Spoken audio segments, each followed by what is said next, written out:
The banking folks don't take me seriously because I'm young.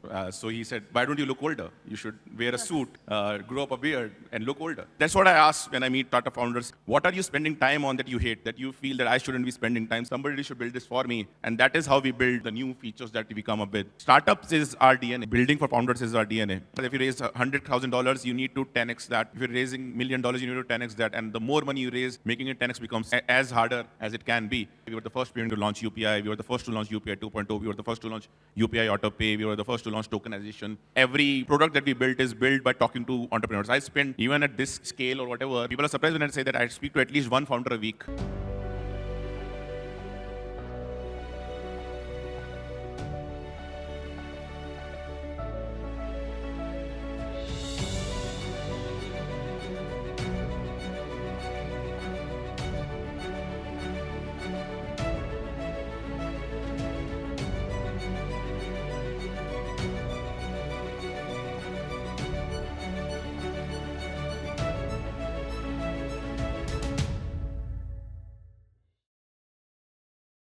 Genuinely, there is one brand which was genuinely there for startups from the very beginning. It was Razorpay. And I just want to, today, if you could, in very short time, tell us. Because the kind of goodwill, goodness, strength of product, and the consistency which Razorpay has delivered, I don't think so I can say for a lot of other brands in this space. Tell us, what has it taken to build this? And how have you done this so that we can all learn? I think for us, the journey of Razorpay is built all around building for entrepreneurs. And the reason for this is simple. Like, whatever problems we keep solving is something that I have faced myself, right? So when we started Razorpay, it started with very simple. I didn't know what startups are, what funding is. I was an engineer out of college, working in Middle East. Shashank was my senior from college, and we used to keep talking. And we used to love to code. So we would keep building stuff on the side. While we had time in our weekends, we would love to build stuff. And for one of those, we were building a social crowdfunding platform, and not as a startup, but more like a side project that, hey, can we help people raise money on social media, on Twitter, on Facebook? And for that, we wanted to accept payments. So we went online, we talked to all the large players, and we figured out that the process was incredibly complex, right? It took an average of 3 months to go live with a payment gateway. Like today, we get abuses if we take more than 2 days. But at that point of time, it used to take average 3 months if you do get through. And the most complex part was that the integration itself, after you get the payment gateway, took almost about a couple of months more. And we felt like, how does this work? Because most startups live like 3-6 months is the difference between life and death. The startup might start, prove, and either die or scale by in that time. And we went online, and I used to hang around in groups like Bangalore Startups, Pune Startups, Facebook groups at that point of time. And I would say almost everyone faced the same challenge. So we felt that this seems very weird because, see, payments is such a bottom of the layer problem. Like you can't have WhatsApp, Facebook, Instagram if you don't have internet. Similarly, you can't have commerce on internet if you don't have payments. Like everything that you do today, right from buying movie streaming sites to buying something on e-commerce stores to recharging a mobile phone, can't happen unless you have payments sorted. So payments is a basic building block. And when we went through that journey, we felt that this was so broken. And how would so many startups scale? And this is 2013, 2014, when a lot of startups were coming up and everyone was facing the same challenge. So we started reading more about it, and we felt that A, a lot of people face this problem, and B, the problem is structural in nature. It is not that regulations don't allow simplification. It's just that companies have never focused on startups. So every payment company at that point of time was targeting large enterprises like Airtels of the world, where it is fine to take 3-6 months because the large enterprises themselves take 3-6 months to change something. But for startup, there'll be a guy sitting and saying, hey, I want to integrate and go live right now. Why can't I do that today? And that is how the idea of Razorpay came into being. Of course, it was a lot more complicated because unlike a lot of domains, payments is not something you can just build and write code and launch. Yeah. So it took us almost a year and a half from there to get the approvals, get the licenses, get the partnerships to launch it out. And believe me, it was not easy. The coding part was the easiest part for us because we were techies by nature. The hardest part was getting all of that sorted and going live. But it took almost a year and a half, but we're glad that we went it that way. When did you realize What were the initial signals that told you that, okay, we have got our product market fit, there's something really working and there's something really big out here? PMF is a hard problem, right? And weirdest part is like companies who have hit PMF, like it's very hard to feel that you have hit it, like because you're fighting every day, and especially when you have PMF, you have so many problems. Yeah. Like I think when you don't have PMF, you have much less problems, and it's easy to feel, hey, maybe I'm going good. When you actually have PMF, you have so many problems of coming because suddenly you want to scale up, and every time you're getting calls that, hey, this is not working, this is not scaling, this is not happening. I think for us, the first year of launch, so we started building this in 2014. We did our first live transaction in 2015. I think we took almost 2 years to hit PMF. So like we hit our PMF somewhere around 2017 because in 2015 we kept struggling through it. 2016 we kept struggling through it, and we got so used to the struggle that when we had even hit PMF, we were struggling and fighting through so many battles. We didn't realize, hey, we are onto something big and it's scaling rapidly. Only in hindsight, like when 6 months had passed and we were scaling really well, we looked back at the graph and say, hey, this looks like a hockey stick. But in that moment, you don't realize it because, see, there is a very slight difference in the early stage of a hockey stick growth and flat line curve is not very different. Right? Yeah. So sometimes you feel, hey, I'm fighting every day, I'm getting slight bips here and there. Maybe it is growing up, maybe it's flatlining. And I think it mostly happens in hindsight. But I think for me, the biggest proof point was when people started coming to us, when we used to take search volumes, and people started coming to us by searching Razorpay instead of searching for payment gateway.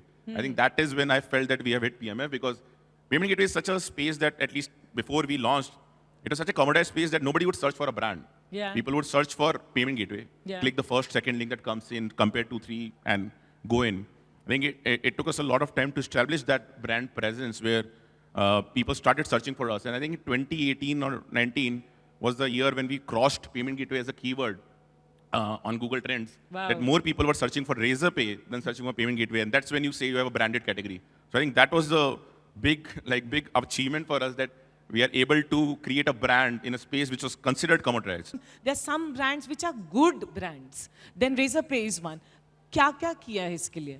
Yeah, see, it's a hard problem, and I am not saying that we have not done mistakes, right? Like it is a hard problem to be solved for.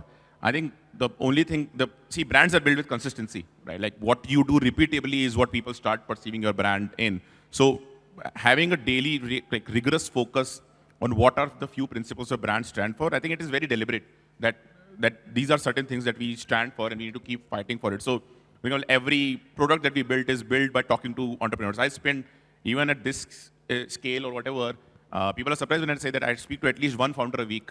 Wow. In the early stage category typically to understand what are they doing, what new they are building, and that ensures that I always have that perspective on what a founder really needs.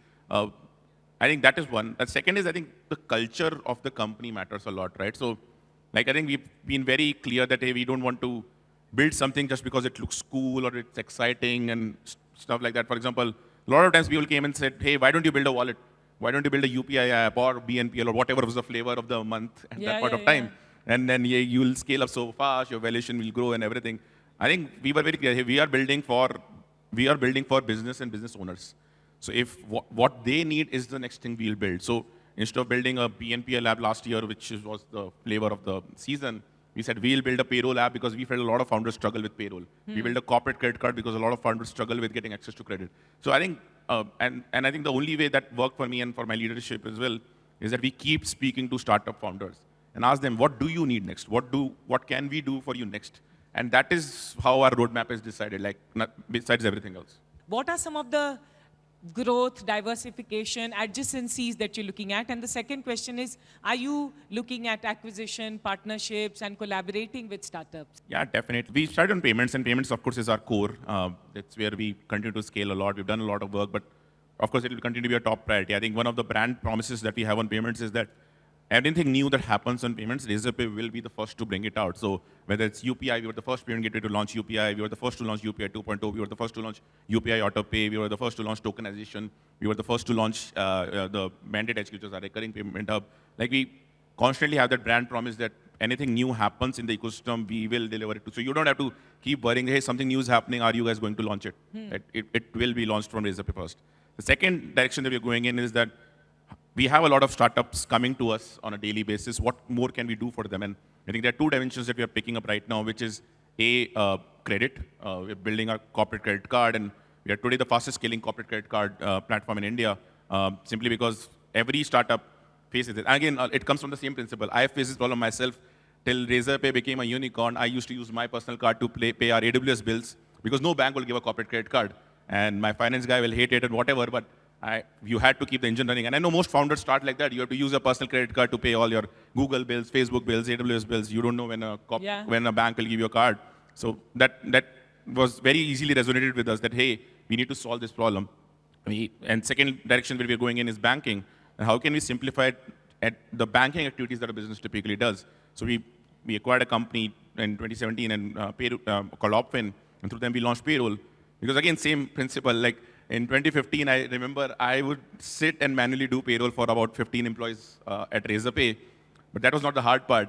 Then you have to pay TDS on it, then you have to pay PF on it, PT on it, ESI on it, and I'll have to set like at least 10 reminders on calendar that 7th of every month I have to pay TDS. This date of every month I have to pay GST and stuff like that. And it used to be a lot of pain, and we said this needs to be solved.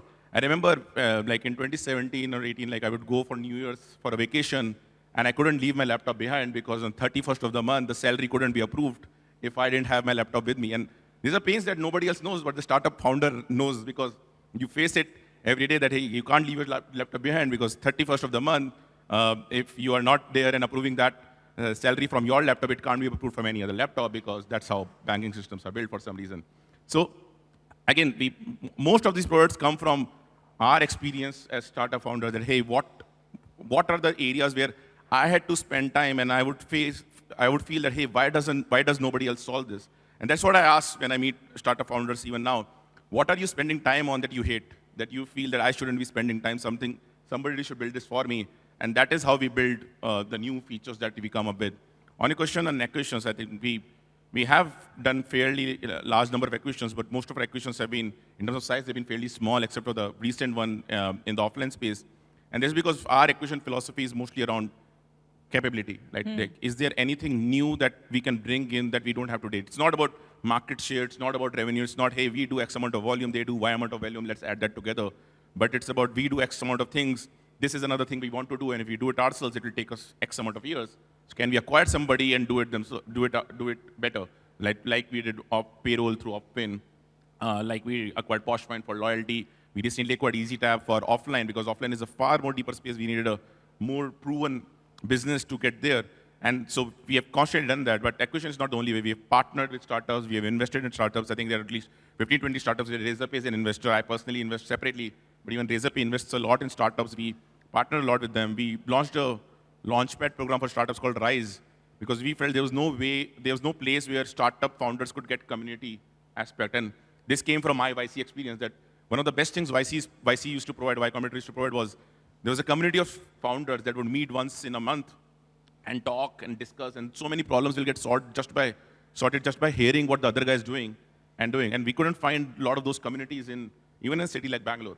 So we created Rise, which was nothing. It was not an incubation. It's not an investment platform. It's just a community where founders can come in, and when we do events, and they can just meet each other and do cross-sharing. There's nothing much to do with Razorpay, just providing a platform for people to build. So startups is our DNA, right? Like that building for founders is our DNA. And what more can we do to make their life better is basically what decides our roadmap. What are some of the opportunities, white spaces you see in the fintech space? Because we've seen such pole positions by different startups in the last few years. So much of capital has gone, and of course, rightfully so, because it's such a huge market. But अगर मुझे अभी पूछना है कि क्या अगला 10 unicorn या 5 चलो यूनिकॉर्न फिनटेक में बनना है, तो वो क्या आइडियाज हैं? I don't know about unicorns. That's very hard to predict. I'm sure there are VCs in the audience who can do it better than me.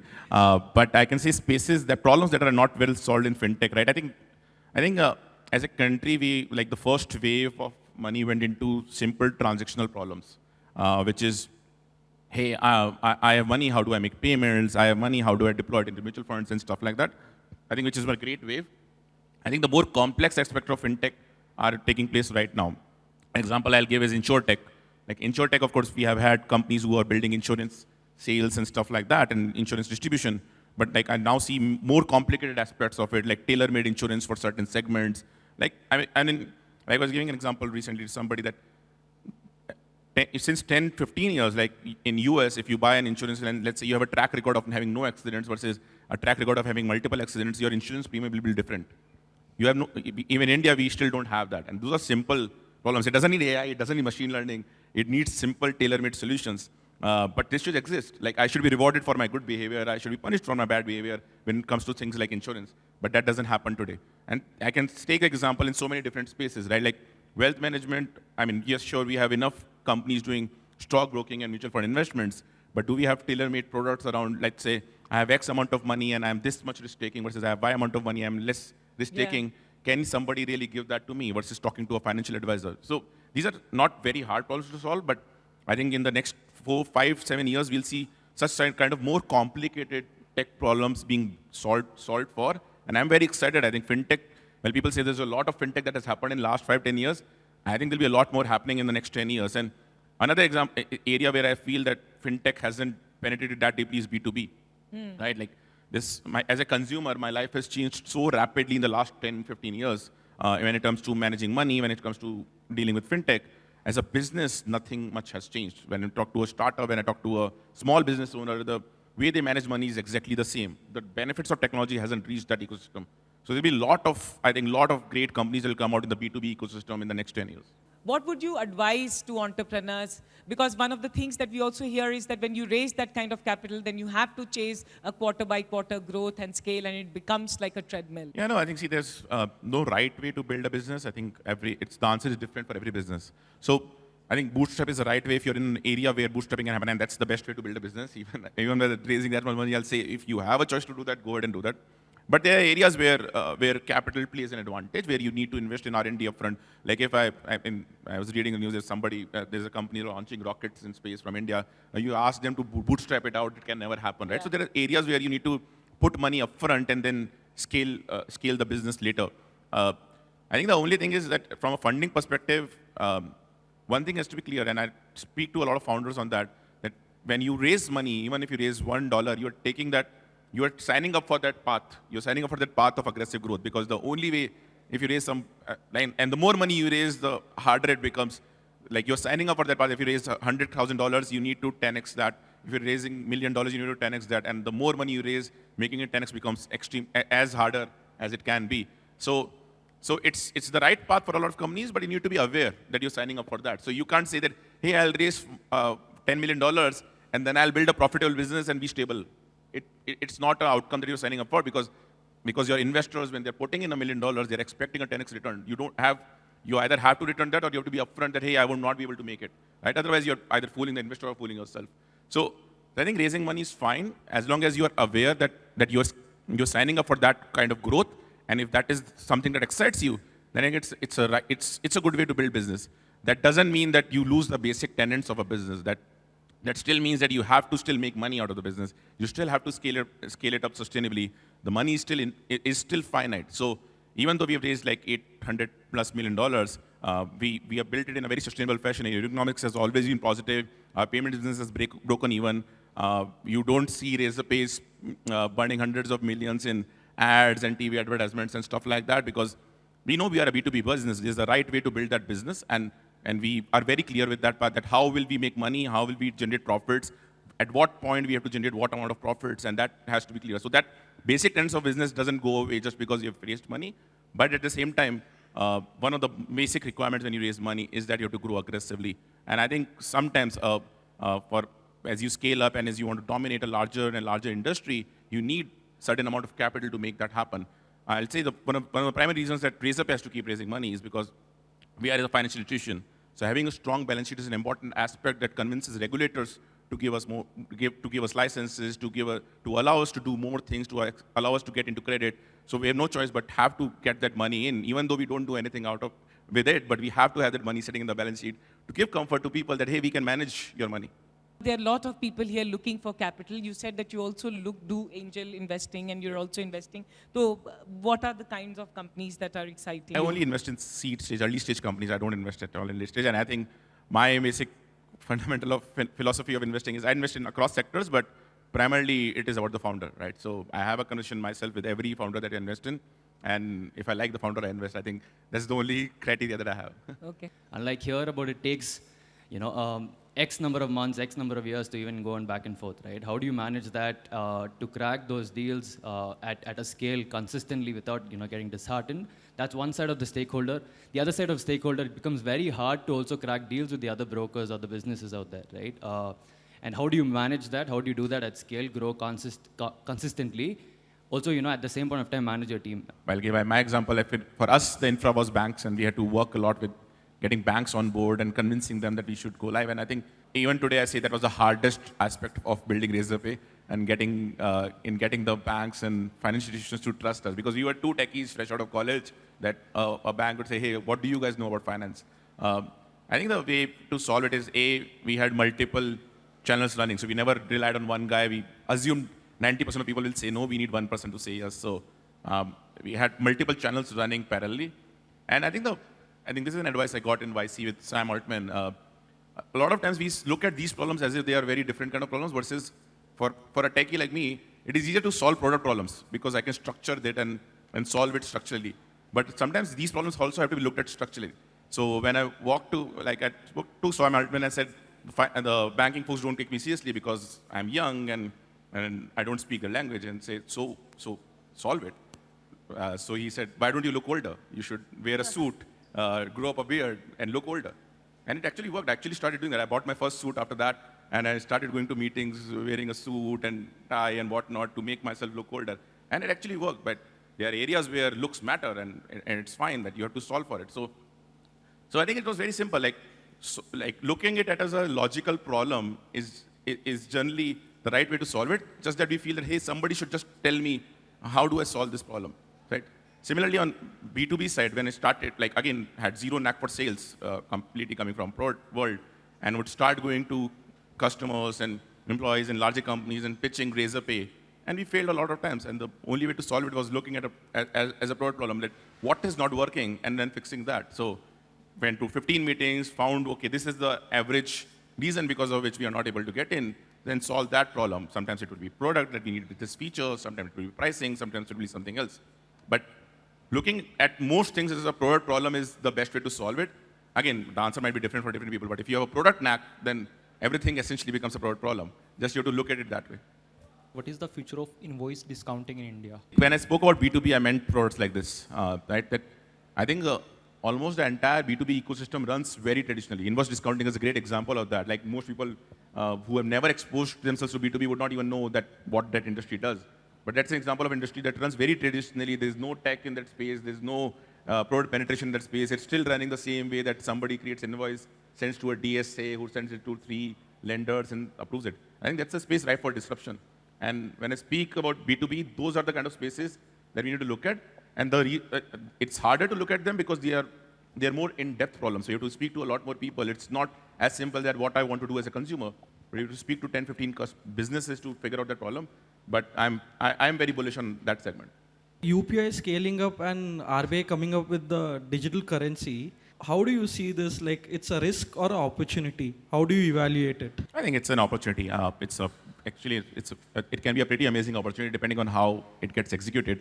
But even today, while we provide a really good product and front end and interface, a lot of back-end infrastructure that payments companies like ours have to manage is still fairly broken.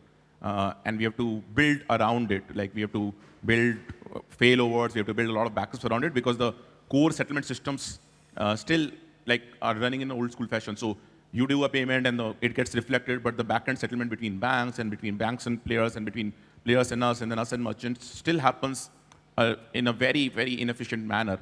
And something like CBDC can completely change that game, where money essentially becomes digital and can move through channels as quickly as it can. Like, see, for example, UPI, right? On front, you see that the transaction has happened immediately, but in the background, the actual settlement layers between banks is still happening through old school channels on a net basis, probably at the end of peak or end of month.